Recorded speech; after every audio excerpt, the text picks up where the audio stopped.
The Werewolf. Long ago in northern France, a valiant knight named Sir Merrick was married to a fair lady who loved him tenderly. One thing, however, made the lady unhappy with her husband.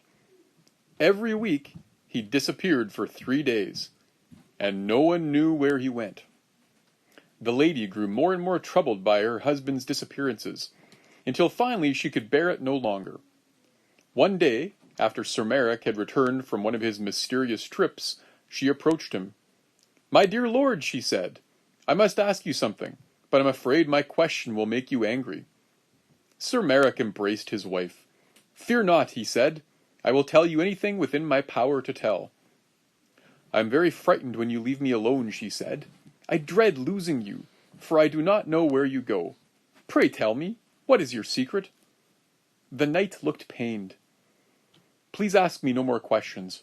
If I told you the truth, only evil would come of it. You would begin to loathe me, and I would be lost." But his wife persisted. "I could never loathe you," she said. "Please tell me, where do you go?" Day and night the wife wept and begged her husband to tell her where he went, until finally he was forced to share his terrible secret. "Long ago an evil spell was cast upon me," he said. "Each week I become a werewolf. As soon as I feel the change coming on, I hide in the thickest part of the forest. I live there, hunting and eating wild roots for 3 days and 3 nights. Then I change back into a human." The man's wife was so repelled she could barely speak. "But what of your garments?" she stammered. "Do you still wear them, when you were a wolf?" "I lay my clothing aside," said Sir Merrick. "That's all I can say.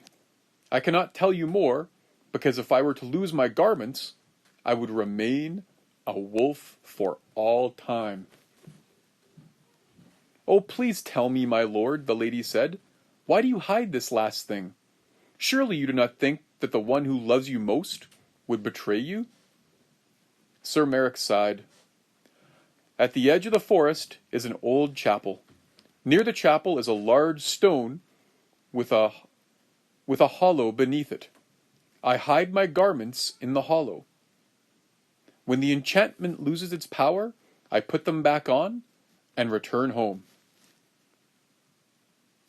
After the lady heard her husband's story, her love for him changed. Just as Sir Merrick had feared, she was seized with great loathing for him. Night and day she dreamed of how she might escape his embrace. Finally, the lady sent for a certain knight who had once loved her and tried to woo her. She swore him to secrecy, then told him the story about her husband. The knight was horrified, and he asked how he could help her. "You must steal his clothes," the lady said. "Then my husband will not be able to change back into a man, and he'll be forced to live as a wolf in the forest for all of his days, until someone finally slays him."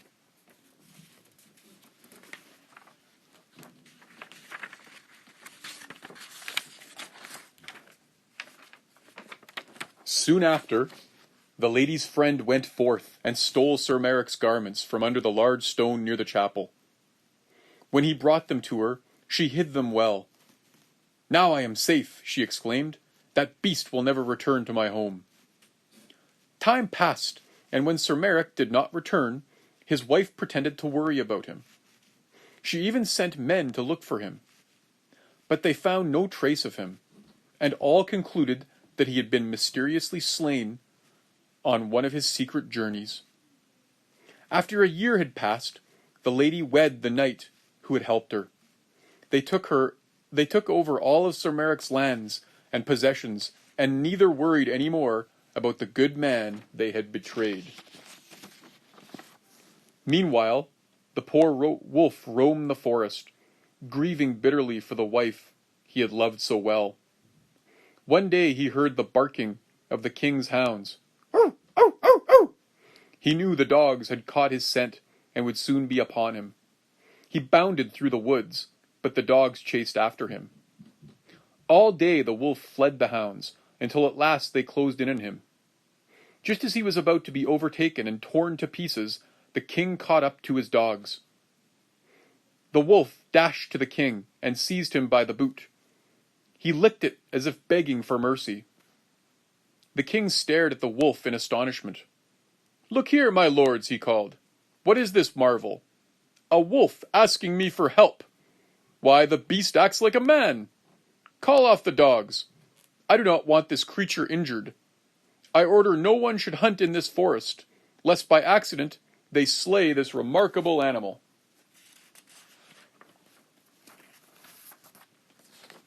But when the king and his men started for home, the wolf did not linger in the forest. Rather, he followed close behind the royal party. He would not turn back, not even when they arrived at the king's castle. The king was greatly pleased, for he thought the wolf quite wondrous. He ordered his knights to treat the beast with great care and kindness, and he allowed the wolf to sleep in his own chamber.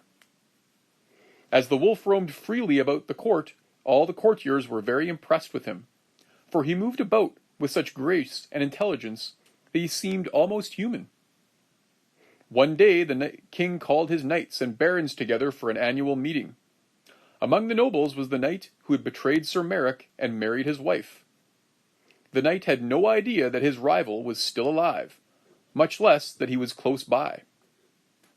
But as soon as he looked upon the wolf, the animal sprang at him savagely. The wolf would have slain the knight, had not the king called him off. Everyone was astonished, for the wolf had never tried to hurt a soul. Someone had to guard the wolf the entire time the king held court. Not until the barons left the castle did the wolf return to his gentle self. That spring, the king decided to journey to the forest where he had first found the wolf. As was his custom, he took the beast with him. When Sir Merrick's wife heard that the king would soon be in her part of the country, she grew very excited. She hoped to win his favor by presenting him with splendid gifts, for she knew the king did not love her second husband as much as he had loved Sir Merrick. But as soon as the lady entered the king's presence, the wolf attacked her and bit off her nose. "Ouch! My nose!" The king's men drew their swords. They would have slain the beast if a wise courtier had not stopped them. "Sire, this wolf has been with us a long time. He has never shown ill will to anyone except this woman and her husband. We know she was once married to a man who vanished. Heed my words. Put these two in prison. Ask them if they can give a reason why the wolf should hate them so." The king did as the wise man recommended. Before her inquisitors, the lady confessed that she had betrayed her first husband by stealing his garments. The king commanded his guards to fetch the clothes belonging to the lost Sir Merrick. When they were brought forward, however, the wolf acted completely unconcerned. "Sire," said the wise courtier, "if this beast is indeed a werewolf, he will not change shape while any of us watch. Leave him and the garments alone in your chambers, and we shall see if he becomes a man." So the beast was locked in the king's private chamber, and the king and his courtiers waited for a long time before unlocking the doors. Once they did, they found the long-lost Sir Merrick asleep on the king's couch. The king ran to him and embraced him, and he bid Sir Merrick to take back all of his stolen possessions. The treacherous wife and her second husband were banished from the king's country. Thereafter they lived many years in a strange land. They had children and grandchildren, but by this sign their treachery was always known.